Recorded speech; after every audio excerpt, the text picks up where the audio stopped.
With Rampart being a very diverse school, each student has their own special and unique talents. One person that stood out in particular is Daniel Martins.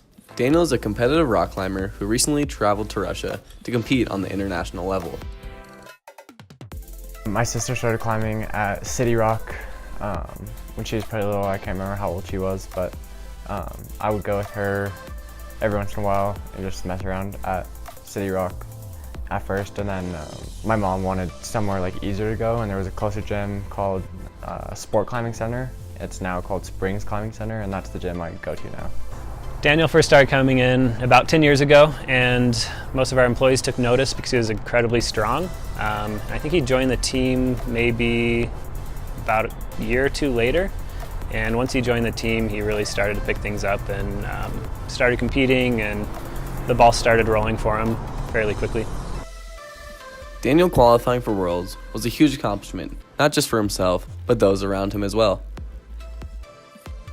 It was very nerve-wracking because we knew it was close, but we didn't know that he would go. It was a second round invite, and so on that day I was kind of in shock, and Daniel was too. I was honestly conflicted, but I'm very glad I went. It was a great climbing experience and just an overall life experience that I'll never forget.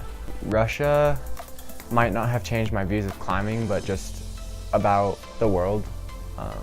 I've traveled to a couple of different places outside the country now, and it just really changes your view. Daniel making it to Worlds was definitely a big achievement for him, but everyone from SCC is really proud of him for making it.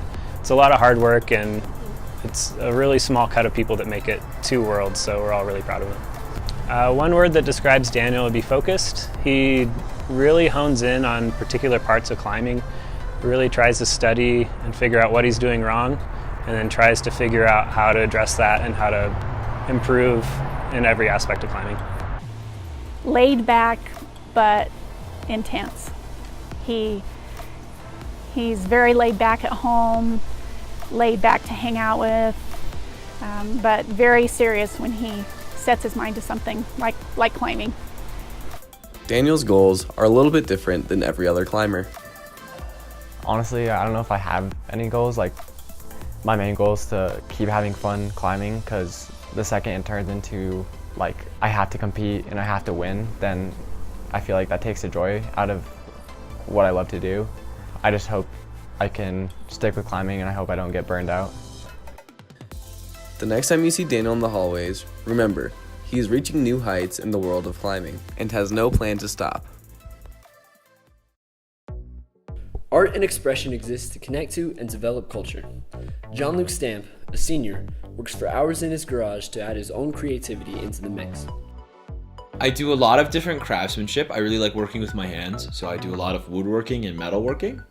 It's a lot different than a lot of people don't think of it quite as art, but these kind of industrial arts are a lot more unique, and so that gives me the ability to really shape something in the 3D form that will not only serve as a form of my own expression, but can serve as like a working tool. It has a purpose, and I think that's really important about what I do. The inspiration behind much of Jean-Luc's art comes from his passionate study of the world and the various peoples that have made a mark on it. Jean-Luc's always been inspired by different cultures and understanding how different people think, whether it's reading, cultural books or studying them anthropologically. And so I think that really reflects in his work and the styles that he chooses. Well, I draw a lot of my inspiration from different ancient cultures, that kind of thing, because I really like learning about how they express themselves in their art forms. Jean-Luc has developed his craft over the years using a variety of sources to improve the precision of his work. So it was through a lot of research, definitely. I took a lot of classes as well. I had a lot of great teachers, woodworking teachers through middle school and high school. I took a few classes at the Bemis at the Fine Arts Center.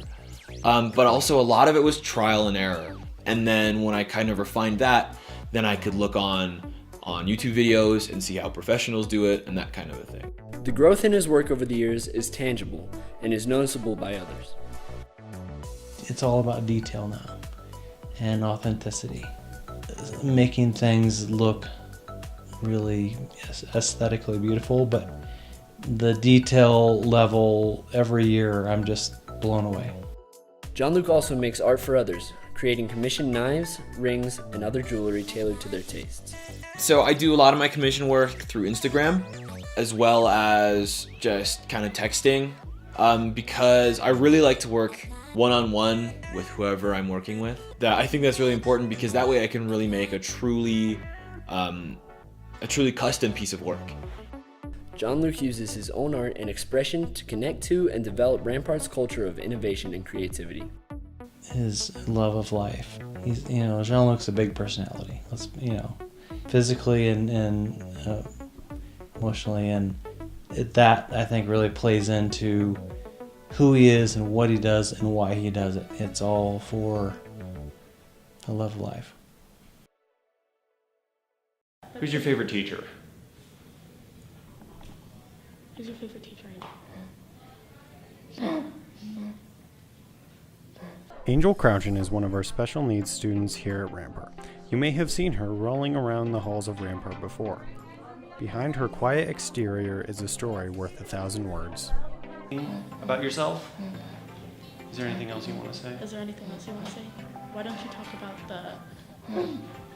I am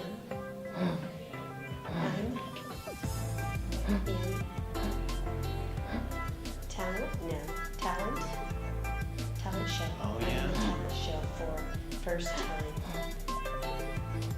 KRAM. Angel, up until she was 14, had a tracheotomy, an operation where an incision is made into the windpipe to help relieve the obstruction of breathing. The trach had held her back from experiencing many things in life. Can you tell them about how you had a trach for 14 years? Yeah.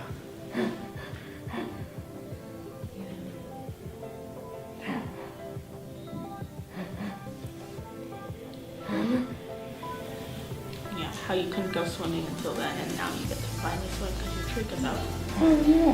Yeah. So Angel was trached before she left the NICU. Angel was born almost 3 months early, and she had floppy vocal cords, so she was aspirating everything. She couldn't eat, she would aspirate her saliva, and that's why she was originally trached. We took her home, and due to her low muscle tone, about a month later we had to go back and they put her on a ventilator. So she rolled around town attached to a ventilator that's a portable ventilator until she was 3.5. She just in the last 2 years had strengthened and controlled her airway enough that she could be decannulated, and that's when they took the trach out. And that was a huge change.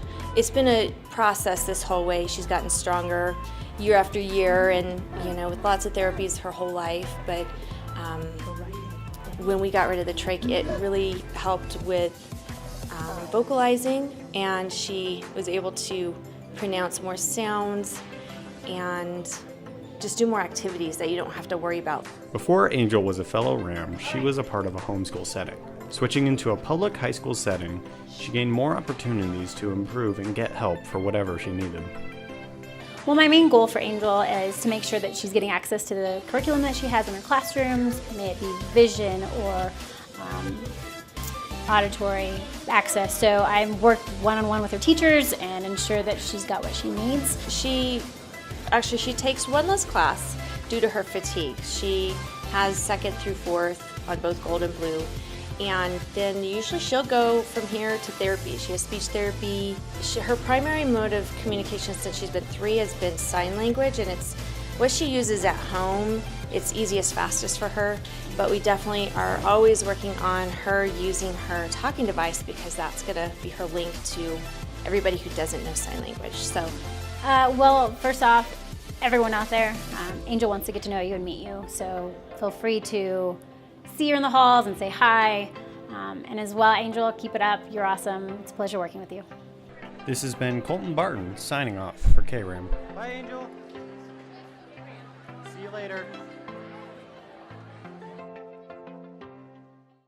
He shaves his head year after year and never fails to be the keystone of the entire event. Not to mention his relentless enthusiasm that makes it exciting to actually learn pre-calc.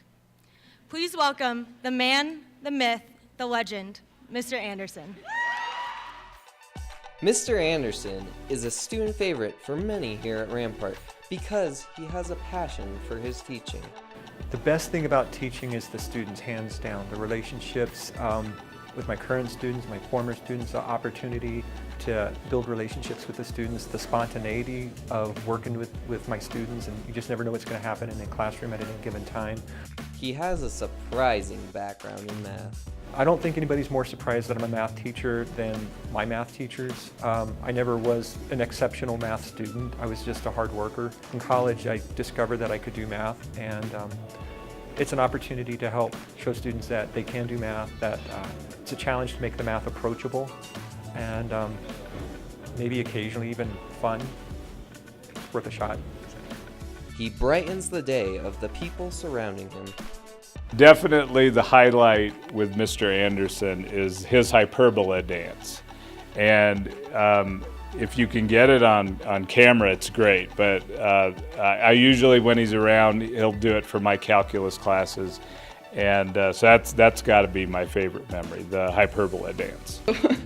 His comedy, his humor in general, it makes everybody really relaxed and makes us not stress as much about anything. I don't get to see him a lot, but when we did work together full time, it was a lot of fun. So I would go to his classes and joke around. He would come to my classes, and so a lot of fun. I do have one complaint about Mr. Anderson. Okay, he's kind of a diva. He doesn't let me use his markers for the whiteboard. Diva. The guy's a diva. But other than that, he's a nice guy. His kindness extends way beyond the classroom, and he has become the muscle of Bald for Bucks. I do a little bit of this and that for Bald for Bucks. It's honestly a team and community-wide effort. So many people do so much to make Bald for Bucks happen. I'm just part of a team. Mostly I make sure that we have deadlines set up, that we have sign-ups that go smoothly, that we have a t-shirt, that we have their shirt sizes, that we coordinate with student council, volunteer stylists. Again, it's just a community effort. Everybody owns Bald for Bucks. Everybody has a piece of it. Really, when I told him that I was going to do Bald for Bucks, because he cheered me on, he hugged it out. Be sure to say hi to him in the halls and thank him for his contributions to our wonderful community.